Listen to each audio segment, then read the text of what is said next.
2007년 9월 6일 목요일입니다. 오후 점심 식사 후 하나님 아버지와 성령님은 아내와 함께 교회에 계시고 나와 둘째는 예수님을 모시고 땡땡마트와 도서관에 갔습니다.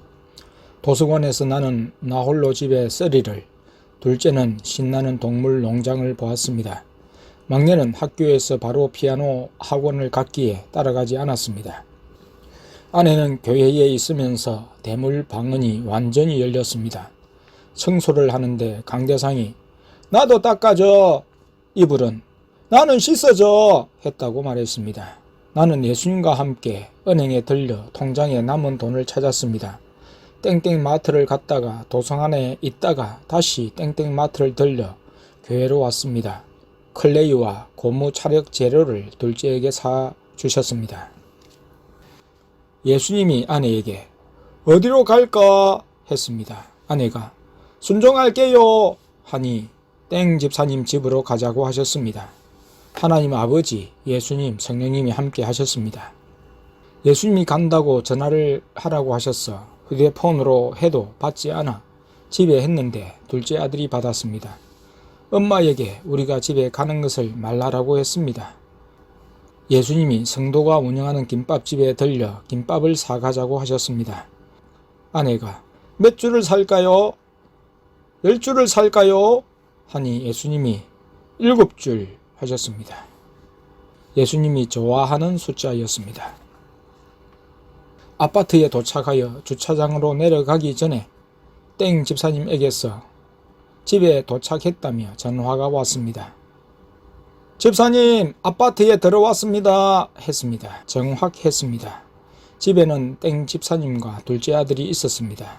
땡 집사님은 교회에 있는 큰 아들을 태우러 갔다 온다며 다시 나갔다가 들어왔습니다. 저녁으로는 김밥과 함께 집사님이 끓여놓은 소고기국을 먹었습니다. 아내는 큰 아들의 방문이 열릴 때 그 안에 있는 안 좋은 책들 때문에 머리가 어질하다고 하며 치우면 안 돼요 하고 예수님께 여쭈었습니다. 예수님이 아내에게 테스트라고 하시면서 지금은 책꽂이에 놓인 대로 놓아두었다가 이사갈 때 버리면 된다 하셨습니다. 주로 과거의 인물 관련 책들이었습니다. 예수님이 둘째를 통해 나에게 2,000원을 달라고 하셔서 주었는데 아들들과 함께 로빈슨 가족이라는 영화를 빌려 오셔서 보게 하셨습니다. 어른들은 영적인 이야기들을 나누었습니다. 예수님은 내일도 땡 집사님 집에 오실 것이라고 하셨습니다. 내일은 잘 것이라고 하셨습니다. 토요일에 땡 집사님의 어머니와 친구가 오기로 되어 있고 또 자녀들에게는 노는 토요일이었어 내일은 자고 가신다는 것이었습니다. 하나님 아버지, 예수님, 성령님께서 아침부터 땡 집사님 집까지 계속 함께 하셨습니다. 밤 12시가 넘어갈 때 아내가 예수님 집에 가요 해도 예수님은 아무 말씀도 안 하셨습니다. 오히려 내일 아이들 조퇴시키면 안 될까 하셨습니다. 그러다가 5시간 중 2시간은 공부를 하지 말고 오라고 하셨습니다. 나는 꾹 참고 아무 말 하지 않았습니다. 좀 시간이 흐른 뒤 세 분이 생각을 바꾸셔서 정상 수업을 다 받도록 하셨습니다. 내가 속으로 생각한 대로 예수님이 공부보다 말씀 순종을 우선하는지 우리를 테스트하셨던 거였습니다. 그런데 교회로 가실 생각은 하지 않으셨습니다. 자고 가지 하셨어. 땡 집사님과 큰아들, 작은아들과 둘째는 안방에 잠자리를 펴고 잤고 나와 아내, 막내는 작은 방에서 자야 했습니다. 세 분 중 어느 한 분도 가자는 말을 하지 않으셨기 때문에 스스로 움직일 수가 없었습니다. 내 생각을 접고 순종하는 것밖에 없었습니다. 잠들기까지 영안이 열린 두 자녀는 맡겨진 대안을 충실히 감당했습니다. 다른 말 없이 순종으로 일관했습니다. 수업도 잠자는 것도 이의나 불평이 없이 받아들였습니다. 어른인 우리는 자녀들의 정상적인 공부나 계속적인 나들이를 생각하며 마음에 불평을 가지는데 자녀들은 그런 것이 전혀 없었습니다. 영안이 열리면 다 그렇게 되는 것인지 신기했습니다. 그리스도의 군사로서의 자격을 갖추고 있었습니다. 그것은 어른인 우리를 부끄럽게 하는 부분이었습니다. 2007년 9월 7일 금요일입니다. 아침 6시에 일어나 교회로 전화를 걸어 첫째를 깨우고 7시 40분경에 자녀들을 깨웠습니다. 인근시에서 넘어가 학교를 가야 하기 때문입니다. 땡 집사님 아파트 정문을 나올 때 내가 아버지는 계셔?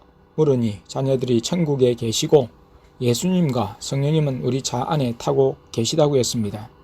말하는 즉시 하나님 아버지가 천국에서 차 안에 내려오셨다고 말하며 자녀들이 인사를 했습니다. 하나님 아버지, 예수님, 성령님과 함께 땡땡에서 사는 곳으로 넘어왔습니다. 아침 식사는 누룽지 죽으로 드렸습니다.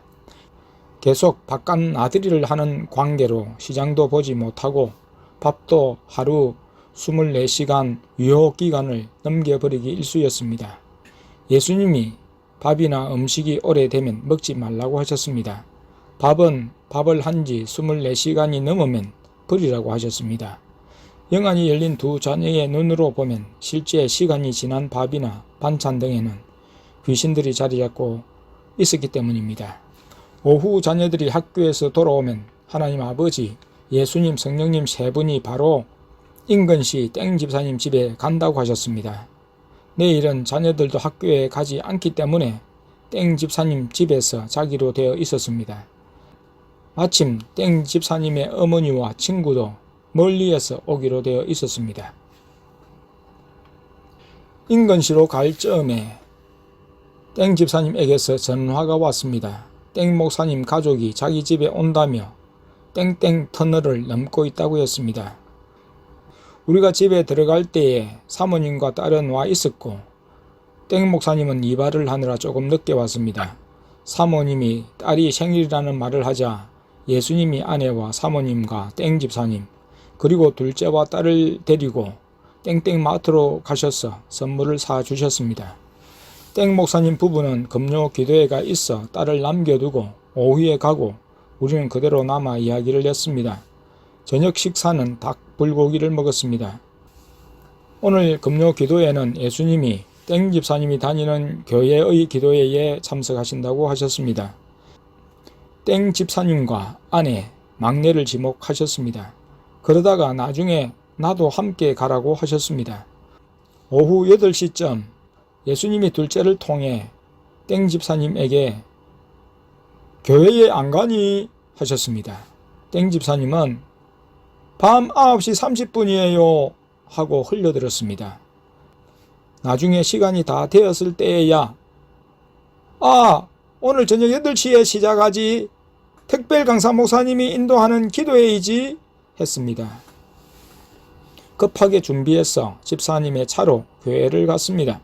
예수님이 중3층에서 예배를 드리라고 하셨습니다. 설교를 하고 있었습니다. 설교가 끝난 후 찬송을 부르며 기도하는 시간에 기도하다가 사역이 시작되기 전에 예수님이 나가자고 하셔서 집사님의 집으로 왔습니다. 2007년 9월 8일 토요일입니다. 땡 집사님 집에서 잠을 자고 아침 8시 30분쯤 되었을 때 어머니 권사님이 도착했습니다. 친구의 차를 타고 왔습니다. 땡 집사님의 친구인 집사님은 초등학교에 다니는 1학년 아들을 데리고 왔습니다. 아침 식사는 누룽지 죽으로 준비했습니다. 식사를 하기 전에 예수님이 둘째와 나를 데리시고 땡땡 마트로 가셨습니다. 집사님의 아들에게 줄 장난감과 큰 아들과 둘째의 장난감을 각각 사주셨습니다.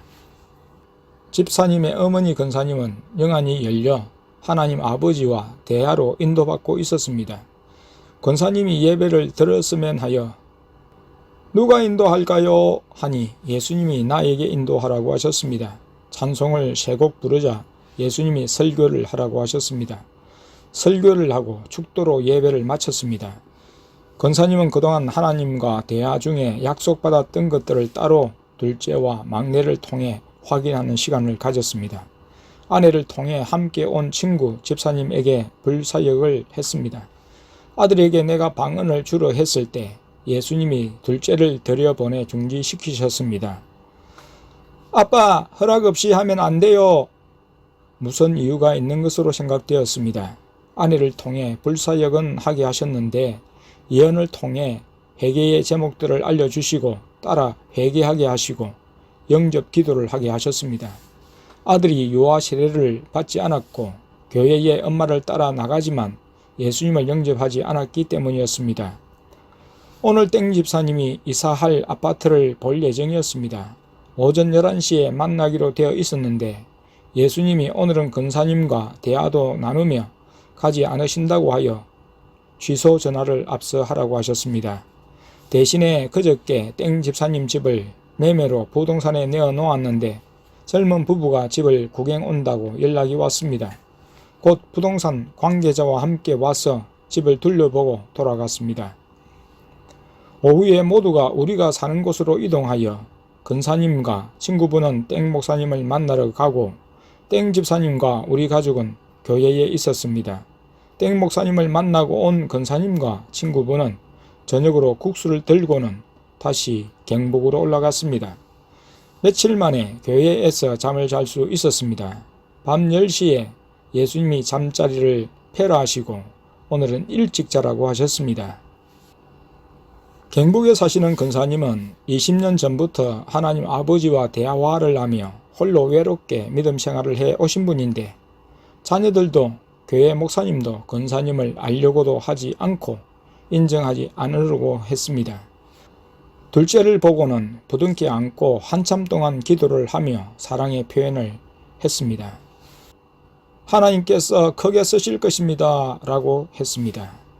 그 장소에 있은 모든 성도들이 하나님께 예배를 드리는데 둘째와 권사님은 마주보고 앉았는데 서로가 눈길을 떼지 않고 눈이 고정이 되어서 쳐다보며 찬양을 드리는 모습이 포착되었습니다. 예배를 마친 후 하나님께서 이곳에 모여서 드린 예배를 기쁘게 받으셨다고 하셨습니다. 아침 식사로 막내가 누룽지를 먹는데 갑자기 권사님이 큰 소리로 하하하 하고 웃었습니다. 한참 동안이나 박수를 치며 웃는 것이었죠. 권사님이 웃는 것이 아니라 하나님께서 권사님을 통해서 웃으시는 것을 알았습니다.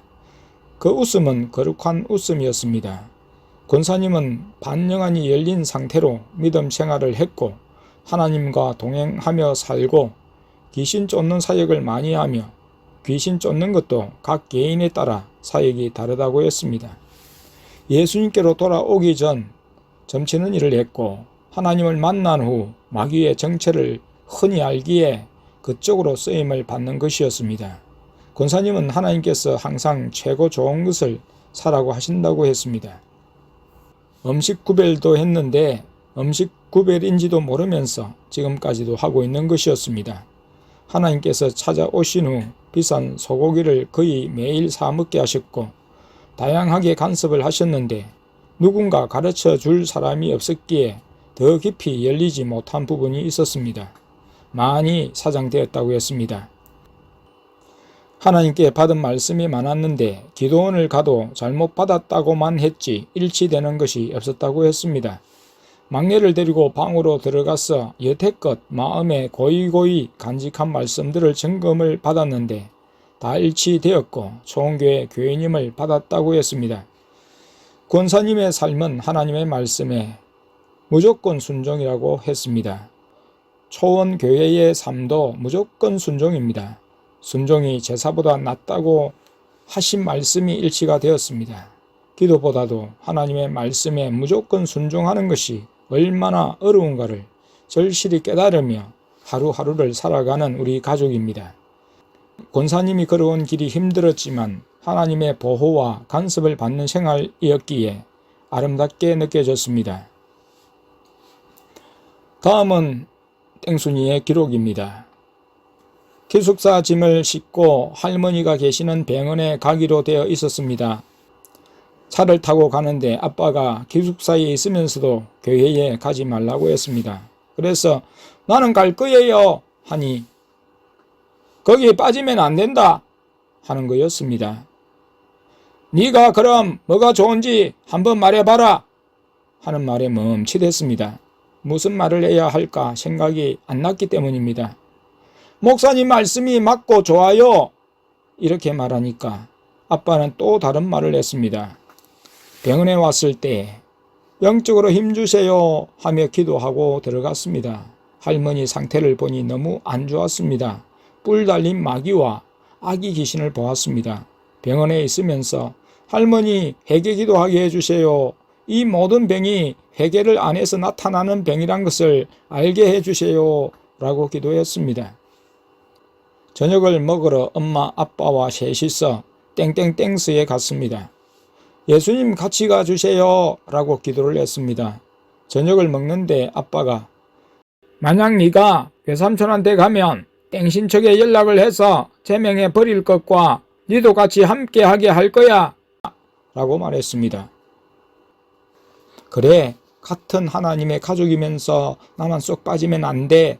고통도 함께 해야 해 라는 생각을 했습니다. 마음을 담대하게 가지게 기도를 들었습니다. 에스더 5장 13절 하반에 있는 모르드게가 에스더에게 한 말이 생각이 났습니다. 너는 왕궁에 있으니 모든 유다인 중에 홀로 매날이라 생각지 말라. 아빠가 차를 타고 오면서 얘기를 하는데 지금 너희 외삼촌은 잘못된 길로 가고 있다. 형제들이 다 아니라고 하잖아. 우리가 그 얘기를 다른 사람들에게 꺼내서 맞나 아니가 하고 물어볼 게 아니라 형제라면 기도해 주는 게 형제지 이게 뭐예요? 했습니다. 전에는 내가 아빠가 말하면 아무 말도 못하고 순종했지만 이제는 내가 해야 할 말은 합니다. 예수님이 나를 조금씩 변화시켜 주시는 것 같습니다. 아빠가 또다시 총교회에 가면 가만히 놔두지 않을 것과 나는 학교도 못 가게 할 거라면서 얘기할 때 담대해라는 하나님의 음성을 들었습니다. 2007년 9월 9일 주일입니다. 아빠는 일하러 가고 엄마는 외할머니 병원에 갔습니다. 버스를 타고 땡땡땡땡 교회에 가려고 했는데 막상 버스를 타니 초원교회에 가고 싶었습니다. 어떻게 하지 하다가 그만 교회가 있는 데까지 와 버렸습니다. 그곳에서 예수님 어떻게 할까요? 하고 여쭈어보니 가라고 하셨습니다. 교회에 가까워지니 더 가기 싫었습니다. 사모님이 교회 밖에 뭐가 있는지 잘 보라는 말이 기억나 교회 모퉁이에서 예수님 보여주세요 하고 기도를 했습니다. 교회에 나오시는 집사님이 주일에도 가게를 운영하시는데 그 가게 위에는 큰 용 한 마리가 앉아 있었습니다. 교회를 보는데 벽돌로 된 교회당 벽이 뱀으로 되어 있었는데 셀 수 없이 많았습니다. 십자가를 볼 때 뱀 한 마리가 감겨 있었습니다. 1시 예배를 드렸는데 부목사님이 감정을 열변하시며 설교를 하시는데 예수님이 쟤는 혼자서 저래 하시며 말씀하시는 것 같았습니다. 교회를 나오면서 교회를 둘러보는데 교회에서도 큰 용이 앉아 있었습니다.